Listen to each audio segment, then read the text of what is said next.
Wow. People are done with NaLyssa Smith. Traitor. Get her off the team. Adios amigos, as that guy said. Indiana Fever star NaLyssa Smith might be at the heart of the team's struggles. Surprised? You'd think. Isn't she one of their top players? So, what's going on with Smith, and why is her future with the team suddenly uncertain? We're about to break down everything stirring up the Fever's locker room. And here's the twist. The reasons behind this unexpected situation are not what you'd think.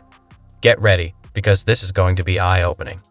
I believe truly in my heart that connected teams are winning teams. And so people who fit, players who fit the culture of the Indiana Fever and where we are and where we're moving towards. You know something's up when a new coach starts talking nonstop about culture and embracing roles, right? That's exactly what went down when Stephanie White stepped in to lead the Indiana Fever. Let's rewind to her first press conference. It was all smiles and big ambitions. But there was a catch. White kept emphasizing the idea of building around a core trio. Something felt a little off. And Caitlin Clark, a generational player, and Aaliyah Boston, certainly when you think about back-to-back Rookie of the Years and what each of those players have done up until this point for their universities, in the game of basketball, for the women's basketball culture and community, it's unprecedented. And to be able to work with those guys and Kelsey Mitchell, who I think has weathered the storm of Indiana Fever basketball, and I felt like had the best year of her career, this year. And really, when you think about teams, you think about a core three, right? You think about a big three, and to be able to work with that big three. You'd expect NaLyssa Smith to be a core part of this big three, right? As a former number 2 pick, she should be front and center. But her name didn't come up at all. Maybe it was just an oversight. But let's be real, Smith was supposed to be the future of the franchise. We want players that will fit in seamlessly with our core three, which includes Kelsey Mitchell. We want players to fit in seamlessly with the core three. We want players that will play a role and will embrace their role. And we want players that will fit in with the culture and the team. The new coach kept emphasizing words like unity and commitment. Pretty subtle, right? It felt like she was hinting at something without saying it directly. And she didn't stop there. She went on about how success isn't just about individual talent, but about showing up for your teammates every day. Doesn't that sound like she's aiming those comments at someone in particular? Because every single thing that she described wanting to build around Kelsey Mitchell, Caitlin Clark, and Aaliyah Boston is the opposite of what NaLyssa Smith is. And here's where it gets even more interesting. White described her ideal player, and it almost sounded like an anti-NaLyssa list. She emphasized wanting players who embrace their roles and fit in with the core three, which has got to sting if you're Smith. White's vision for the Fever clearly focuses on a team deeply committed to each other and the franchise's goals. Given all the recent drama around Smith, it's hard to see how she fits into that picture. Level, you've got incredibly talented players right here in Caitlin and Aaliyah and Lexi, a team that was incredibly fun to watch, very tough to game plan against. So I'm glad I'm going to get to work with you guys, work with you ladies, instead of having to think about how to stop you. If you think things were rough before, just wait till you hear about the TikTok incident. NaLyssa Smith took things to a whole new level. Instead of just a silly tweet, she and her girlfriend, Dejanay Carrington, decided to mock Caitlin Clark's eye injury on TikTok. Yes, that's right. Caitlin Clark, the future star of women's basketball. Imagine being Coach Stephanie White right now. She's working hard to build a connected, unified team, and her top players out there making fun of a teammate's injury for social media clout. It's like trying to build a puzzle with pieces that keep disappearing. This goes beyond a bad joke. It's about team loyalty. Smith's actions tossed that loyalty aside for a few seconds of social media fame. And if you're wondering, was it really that bad? Here's the kicker. It was Carrington herself who poked Clark in the eye. You can see how this situation quickly got intense. With no whistle.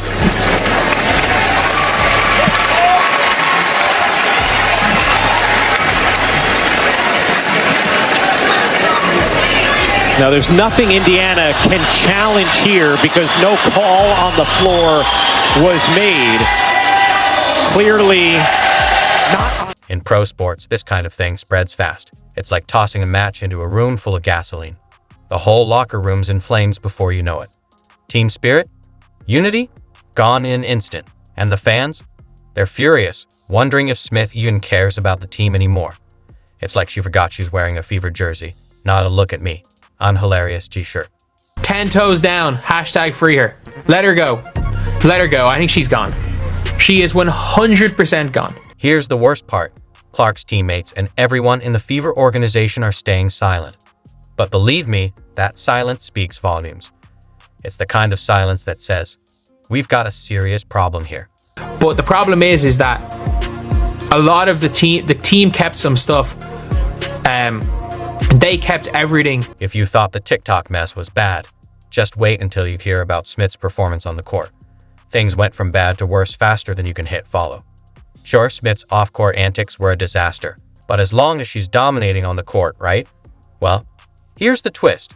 Her stats last season were so inconsistent, they looked like a weather forecast. Her performance was all over the place, leaving fans with whiplash. And that's the complete opposite of Coach White's approach. I think we have a common goal. I think our visions are aligned. I think the way we go about our work is aligned, and it's consistent. And you're going to have consistency, and you need consistency. Remember when NaLyssa Smith was supposed to be the next big thing in women's basketball? Well, about that. Let's look at her stats from last season. And it's not pretty. We're talking missed assignments, lackluster defense, and don't even get me started on her shooting percentage. It was like she forgot how to play basketball overnight. Because when you're the third or fourth option, you have to do more of the little things, and NaLyssa Smith does not do one of the little things well. And I think that's the problem is with that situation. I don't think Stephanie White is going to try to mold a player. You might think every player has off nights, but with Smith, it's like flipping a coin every time she hits the court. You never know which version you're going to get. Will it be the powerhouse we all hoped for, or the player who looks like she'd rather be anywhere else? That is the biggest problem with NaLyssa Smith, is that she doesn't do any of the little things well. And to be the fourth or fifth option on this Indiana Fever team, you've got to do the little things well. So I just think it's a horrible fit. I just think on the court, she is a horrible fit for this team. Here's the kicker. Smith was so inconsistent that the team actually played better when she was off the court. Can you believe that? The Fever were -7 per 100 possessions with her on the floor. That's not just bad. It might be time to start thinking about a replacement. She was the least impactful player in the W. And her defense? Don't even get me started. You know how some players are called lockdown defenders. Well, Smith is more like leave the door wide open. Coaches and analysts have slammed her, saying she's one of the laziest defenders on the team. She's supposed to be a shot-blocking machine, but instead, it looks like she treats defense like it's optional. You've got one of the laziest defenders, and NaLyssa Smith shouldn't be the worst defender. She's a good shot blocker. She's quick enough laterally. The problem is that she gets in the good position, and then it's like something goes off in her head. I need to jump and turn my body for no reason. You might be wondering if the coaches are giving her a chance to turn things around. Well, here's where it gets interesting. Smith's playing time dropped dramatically toward the end of the season. It wasn't just a few minutes here and there. We're talking major bench time. It's almost like the coaches took one look at her and thought, nah, we're better off without her. Like, you are statistically the worst player in the WNBA as far as like net on/off I'm pretty sure she was the worst. Here's the real head scratcher. Even when Smith put up good numbers, it didn't lead to team success. It was like she was playing her own game while the rest of the team was on a completely different planet. In a league where team chemistry is everything, that's a recipe for disaster. A lot of the time you could argue that her talent does not match up to her productivity. So, what does all this mean for Smith's future with the Fever? Let's just say it's not looking good. Her inconsistent play and reduced minutes are sending a pretty clear message. But if you think this is bad, just wait until you hear what's been happening off the court. Trust me, it's about to get even messier. Ever seen a pro athlete sabotage their career in 280 characters or less? NaLyssa Smith is giving us a masterclass in how not asterisk to use social media. From cryptic posts to relationship drama to family feuds, her online antics are a full-on train wreck you can't look away from. And believe me, every post is making her coach's blood pressure skyrocket. There is so much nonsense going on. Like, her brother going at fans on Twitter does not help things. Her mom calling out the coach on Facebook, calling out Christy Sides on Facebook, and basically bringing to the public some of the arguments. Let's take a look at Smith's social media, shall we? It's like watching a car crash in slow motion. At first, it's just a few hints here and there. Classic vague posts like feeling underappreciated, or sometimes you gotta know when to walk away. Now, you might think she's just having a bad day, but come on, we're not that naive. She just has Twitter fingers. And I hate to say it, you cannot have Twitter fingers and play for the Indiana Fever. Then, out of nowhere, boom, Smith drops a bombshell. Indiana Fever star NaLyssa Smith might be at the heart of the team's struggles. Surprised?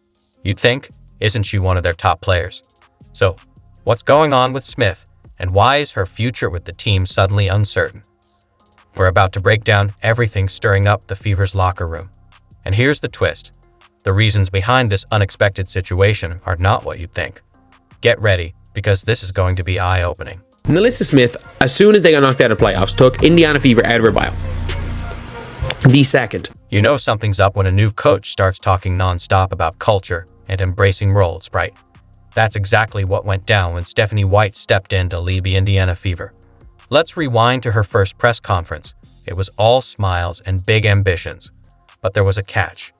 White kept emphasizing the idea of building around a core trio. Something felt a little off. Tweeting out right after your teammate got Rookie of the Year, tweeting out who's the best passer in the WNBA. No Aces player would ever tweet that, by the way. No Aces player would ever tweet that. You'd expect NaLyssa Smith to be a core part of this big three, right? As a former number 2 pick, she should be front and center. But her name didn't come up at all. Maybe it was just an oversight. But let's be real, Smith was supposed to be the future of the franchise. You guys were here when NaLyssa Smith, she was liking, before when you could see, like, she was liking Anti-Christie Sides tweets. So it's not like NaLyssa Smith was making any secret. The new coach kept emphasizing words like unity and commitment. Pretty subtle, right? It felt like she was hinting at something without saying it directly. And she didn't stop there. She went on about how success isn't just about individual talent, but about showing up for your teammates every day. Doesn't that sound like she's aiming those comments at someone in particular?